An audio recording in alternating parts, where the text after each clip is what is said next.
Good morning. Welcome to my garden. I'm Lacey and I'm here in Zone 8B in Western Oregon.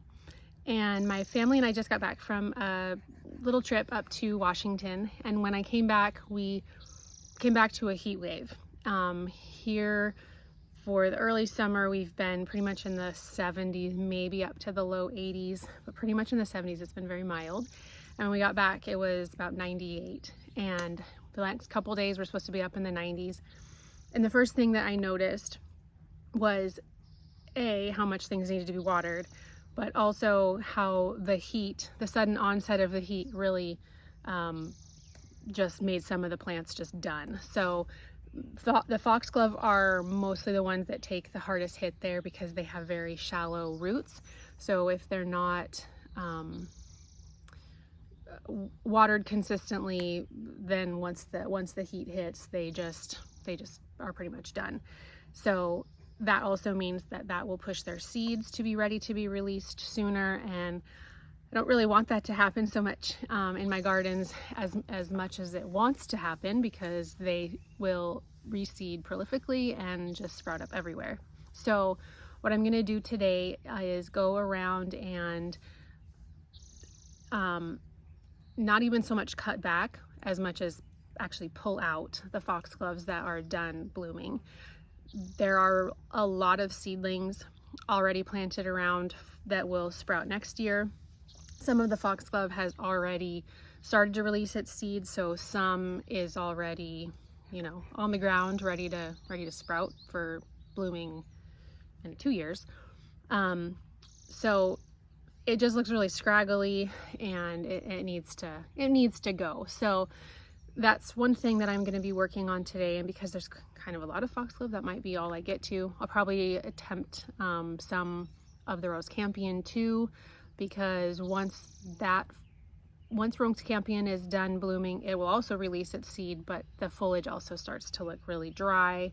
It's a lighter color, a really pale greenish blue, and it will just start to look, it starts to look ugly. So that needs to come out as well. There's lots of other things that need to be pruned back that I don't know that I'll get to today because I'm out here kind of early, but trying to beat the heat as it comes on.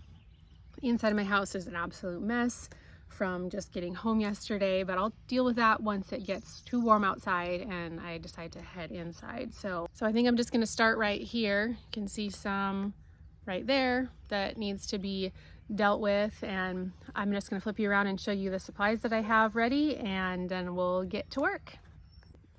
Okay, so I just have a hand rake. I have my gloves because that's what I'll do most of my cleanup with. I'll use my Felcos if I need to prune something. Sometimes I cut the foxglove down a bit before I actually just pull it out. And then a shrub rake and my gorilla cart. I also have this tarp here, which is great for just laying out on the grass and tossing all the cuttings onto, and then I can roll it up and carry it over to our dump pile. So I think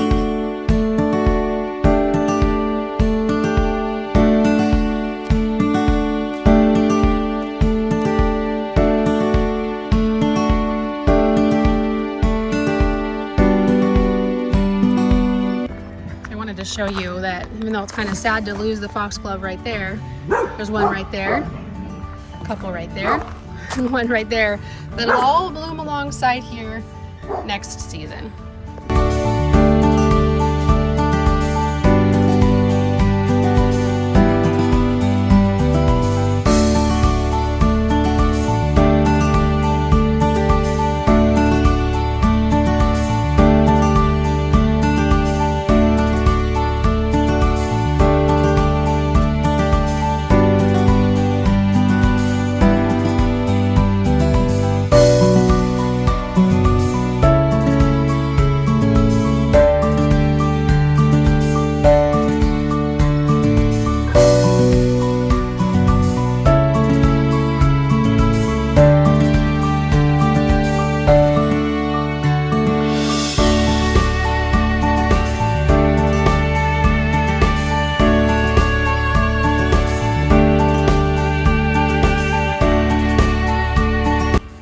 Not sure if it was very easy to see what I was doing here with this rose Campion, but You can see down on this one, it's dried all the way down to the bottom. There was nothing new growing out of it, so I just went ahead and pulled that.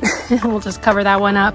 But this one had a lot of new growth already starting on the inside of it, so I just cut back the spent stems and flowers before they started to go to seed, and then we're just left with this cute little tuft of woolly light colored foliage.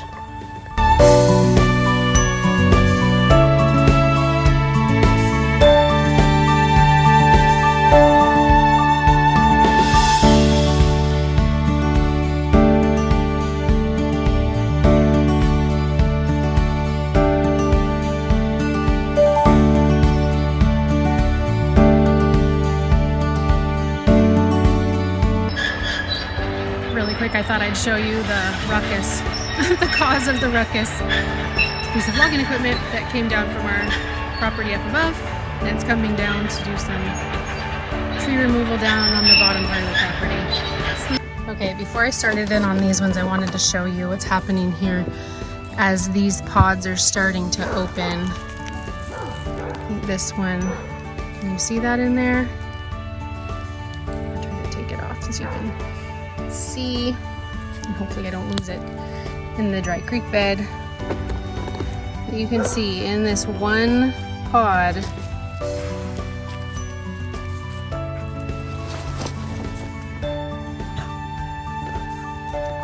all those seeds.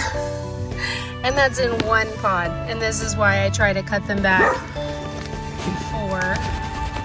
You can see all those. That's why I try to cut them back before they go to seed, because this whole entire guy would be letting off all those seeds. We have the same thing going on over here with the rose Campion. Okay, so here's a good example. Let's see. So inside the pod, it dries out, and then all of these little seeds will spread around and grow up wherever they want to. So this one is just on the cusp of having them all open and all spread. You can see how it's really dry down at the bottom, and getting up towards the top, it's getting pretty scraggly. So that's when I know that it's really time to be getting out before all these guys dry out. And like this one here, you'll notice that it just drops out. So I have this tarp here. I have this tarp here that I'm going to kind of try to bend the plant over onto, so that if it does spill out any seeds, they go onto there instead of into the dry creek bed. Because even though the seedlings are easy to pull, I just, you know, better to try not to spread them than to have to deal with pulling them out.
foxglove growing around where they were. You can see though, all along here, those are baby foxglove. So they'll be very pretty next year.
Okay, that's going to be it for that project for today. I had to keep reminding myself just to stay on task and just get the foxglove cut and the rose campion cut. Occasionally I saw another little thing to prune, but I had to avoid starting to weed and cutting back all sorts of other things because it's starting to get hot out now, and it helps me to get through a project if I just discipline myself to just focus on that one thing, because there's always so many other things to do. But got that all done, got it cleaned up. It feels really good. It looks a lot cleaner, and it's just kind of funny how gardening works that way, that for so many months it's progressing towards, you know, when it's going to bloom and how it's growing and all this stuff, and then all of a sudden it's done and you just want to cut it back and get it out of there. So it's all a process, it's all part of it, and I'm here for it. So anyway, I hope you guys enjoyed this little look at me doing some garden maintenance, and maybe it'll inspire you to get out even though it's hot, to get stuff cleaned up in your gardens, because it can be really rewarding and makes room for the things that are blooming and are starting to look in their prime, gives them space to kind of shine and have their own moment. So anyway, hope you guys have a good day. See you in the next one.